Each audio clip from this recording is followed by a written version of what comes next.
Il y a longtemps que l'on parle du côté obscur et effrayant de l'industrie cinématographique de Hollywood et de nombreuses théories du complot circulent sur Internet avec des rumeurs selon lesquelles des célébrités telles que des acteurs, des producteurs, des chanteurs et des réalisateurs font partie de sociétés secrètes qui commettent des actes terribles dans le but de rechercher la célébrité, le succès, le pouvoir et la jeunesse éternelle tant convoitée.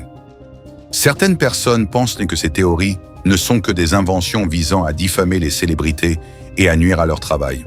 D'autres croient vraiment que beaucoup de ces célébrités sont liées à une forme d'entité maléfique ou à une force spirituelle cachée. Mais que se passe-t-il lorsque ces allégations proviennent des coulisses même d'Hollywood, avec des personnes de l'intérieur partageant leurs expériences troublantes impliquant des collègues célèbres?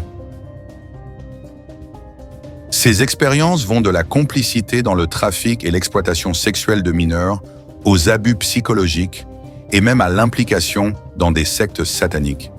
Et dans la vidéo d'aujourd'hui, je vais vous montrer un témoignage très marquant de l'acteur et réalisateur Mel Gibson, qui, en plus d'avoir joué dans de nombreux films à succès par le passé, s'est fait connaître dans le monde entier en réalisant le film La Passion du Christ. Mel Gibson est né aux États-Unis et il a acquis une renommée internationale à la fin des années 1970 avec le film Mad Max, une production à petit budget qui a conquis le monde entier et a propulsé le jeune acteur sur la scène en tant que l'une des grandes stars du cinéma. À partir de ce moment-là, il est devenu l'un des talents les plus recherchés par les producteurs et les réalisateurs de films aux États-Unis et a fini par partager l'écran avec des acteurs et des actrices très célèbres à l'époque. En 1987, un autre film a rencontré un grand succès. Qui ne se souvient pas de L'Arme fatale, n'est-ce pas? Et le succès de Mel Gibson ne cessait de croître. Il a fait des dizaines d'autres films à succès, prêtant sa voix à des dessins animés comme Pocahontas de Disney, entre autres travaux couronnés de succès. Mais le sommet de la carrière de Mel Gibson était encore à venir. En 1996, il a remporté les Oscars du meilleur acteur et du meilleur réalisateur avec le film Braveheart, qui raconte l'histoire de la bataille pour l'indépendance de l'Écosse au XIIIe siècle. William Wallace, le personnage de Mel Gibson, entre dans la bataille et tombe amoureux de la lutte pour la liberté de son pays, après que sa femme a été brutalement assassinée par l'armée anglaise. Hollywood et le monde espéraient qu'à partir de ce moment, Mel Gibson deviendrait l'un des plus grands noms de l'histoire du cinéma, aux côtés de Steven Spielberg par exemple. Mais peu de temps après, l'acteur aimé de tous a commencé à être mêlé à une série de scandales et de polémiques liées à la consommation d'alcool et aux problèmes de contrôle de la colère. Le plus curieux est que, malgré toutes les nouvelles diffusées par les chaînes et les magazines à scandale, Mel Gibson continuait à apparaître calme et charismatique lors d'interviews se promenant dans les rues, sans jamais offenser ou agresser qui que ce soit. Mais les scandales continuaient d'éclater. Il a été arrêté pour conduite en état d'ivresse, accusé de faire des commentaires préjudiciables contre les personnes de couleur et aurait proféré des menaces contre son ex-femme. Malheureusement, cette série d'accusations négatives a entraîné une augmentation alarmante du rejet du public envers Mel Gibson, faisant en sorte que l'acteur ne soit plus appelé à participer à aucun grand film. Le curieux est que d'autres stars d'Hollywood, à la même époque, étaient accusés d'avoir commis des actes bien plus graves et rien ne leur arrivait. Pendant ce temps, Mel Gibson disparaissait peu à peu de la carte d'Hollywood. Il a même accepté quelques rôles moins importants dans certains films à cette époque. Mais les médias ont à peine couvert ses productions et les salles de cinéma étaient presque toujours vides, car pour le public, l'image qui restait de Mel Gibson était celle d'un homme ivre, fou et déséquilibré, qui battait les femmes et insultait les personnes d'autres races. Et à cause de cela, il ne méritait pas une seconde chance, et encore moins que sa version des accusations portées contre lui soit entendue. Et vous pourriez vous demander maintenant, mais pourquoi donc Mel Gibson a-t-il subi cette traversée du désert en si peu de temps? Qu'est-ce qui l'a fait perdre le contrôle de sa vie, quasiment du jour au lendemain? Et c'est là que nous abordons le sujet de cette vidéo. Tout commence en 1998 lorsqu'il accorde une interview à une chaîne de télévision américaine, ce qui déclenche la fureur de la presse et de l'industrie cinématographique contre l'acteur.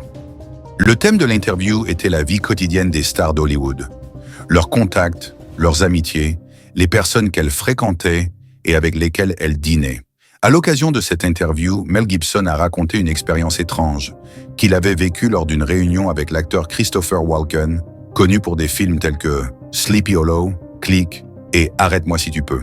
Cette rencontre entre les deux acteurs a eu lieu dans un hôtel à New York. Et selon Mel Gibson, elle fut tellement effrayante qu'il a vraiment eu l'impression de se retrouver face à un démon. Voyons le moment où il commence à parler de cette rencontre. Je veux dire, c'est un endroit bizarre.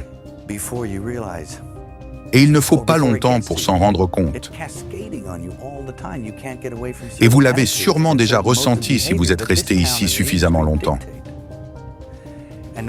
Peu importe à quel point vous êtes fort, tout juste sorti de votre ferme avec vos convictions et une certaine ligne de conduite. Peu importe à quel point vous êtes fort, vous serez forcément affecté par cet endroit. Un jour, Christopher Walken est venu me voir dans une terrasse à New York. J'ai dit « Hey, est-ce que je peux te parler ?» Et il a dit « Bien sûr !» Il a littéralement flotté à travers une foule de gens. Il était tout vêtu de noir. Et c'était comme dans ces vieux films de vampires où les gens ne marchent pas mais glissent. Il était danseur, vous savez. Il avait une grande grâce. Il m'a fait peur. C'est un type très intelligent. Et nous avons commencé à discuter. Je n'ai pas dit grand-chose concernant le scénario. J'ai juste commencé à parler du Moyen-Âge. Et lui, il a commencé à parler de torture. Et nous avons échangé sur ce sujet parce que j'avais lu ce livre sur la torture. J'ai essayé de me rappeler certaines des choses les plus odieuses que j'ai jamais lues dans ce livre. Et il était comme très intéressé par le sujet. Mon assistant était là et il ne pouvait plus le supporter. Ouais, l'air était devenu froid. Puis il est parti et j'ai voulu aussi partir. Je savais que je ne voulais pas travailler avec lui. Et il commençait à me faire peur. Et puis je me suis retourné et c'était là au sommet de l'hôtel Peninsula. Je me suis retourné pour éviter son regard fixe. À un moment donné, j'ai regardé le sommet du bâtiment en face. Il y avait un énorme 666 illuminé en rouge. Et je n'arrêtais pas de lancer mon regard de gauche à droite. Et il a commencé à sourire et j'ai pensé « Oh non, Christopher Walken est l'antéchrist ». Je connais un producteur qui a du succès. Je ne citerai pas de nom, mais son opinion sur les femmes au cinéma est très arrêtée. Il dit que les femmes au cinéma sont soit nues, soit mortes. C'est ce qu'il y a de mieux. Juste impressionnant. Quand je suis arrivé ici, j'avais la vingtaine. C'était la première fois que je débarquais à Hollywood.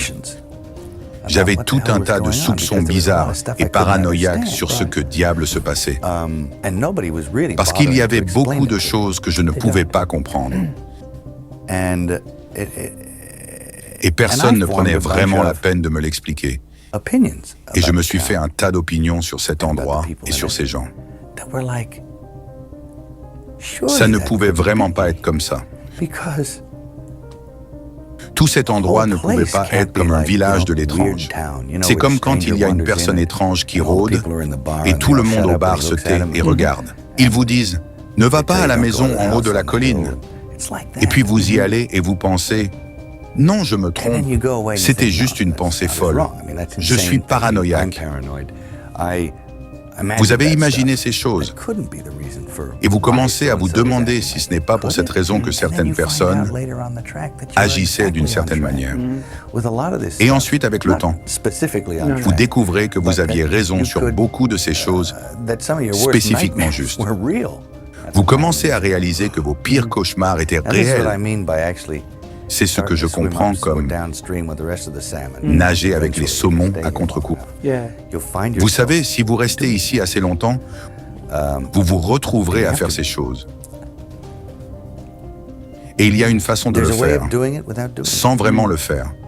Et ça prend du temps. Et ça demande de la détente. Ne pas être mal à l'aise. Acceptez-le pour ce qu'il est. Comprenez ce que c'est. Une fois que vous comprenez et que vous n'avez plus peur, vous commencez à le surmonter. Alors vous pouvez vous concentrer sur ce que vous vouliez faire initialement. Un endroit comme celui-ci peut vous humilier. Il peut vous humilier ou vous rendre humble. Il peut détruire votre vie en morceaux, si vous le permettez. Mel Gibson nous parle du nombre 666 en lumière rouge. Par une incroyable coïncidence, ce nombre s'affiche le jour même de sa rencontre avec Christopher Walken en plein milieu de leur conversation. Un autre point qui attire l'attention, c'est que Christopher Walken a souri en voyant la réaction de Mel Gibson face à ce nombre 666, parce qu'il savait que l'acteur était croyant et qu'il avait l'habitude de parler de sa foi avec les gens. Peut-être que Christopher Walken se moquait de Mel Gibson et de ses croyances, et cela a été si évident que l'assistant de Mel Gibson s'est senti mal à l'aise dans cet environnement et a dû partir parce qu'il ne supportait pas tant l'oppression spirituelle qu'il ressentait lors de cette rencontre. Et après cette réunion, Mel Gibson et Christopher Walken ne se sont plus jamais revus, encore moins travaillé ensemble sur aucun projet. Dans cette interview, Mel Gibson nous révèle à travers son expérience la présence démoniaque malsaine au cœur même d'Hollywood. Certains acteurs tels Christopher Walken ou Christian Bale, qui a avoué son allégeance à Satan, sont fortement imprégnés par cette idéologie satanique. Elle a pour but de diffuser partout dans le monde son influence décadente, notamment grâce aux nouvelles technologies et à la mondialisation qui accélère ce phénomène tel qu'on a pu le voir lors des JO de Paris.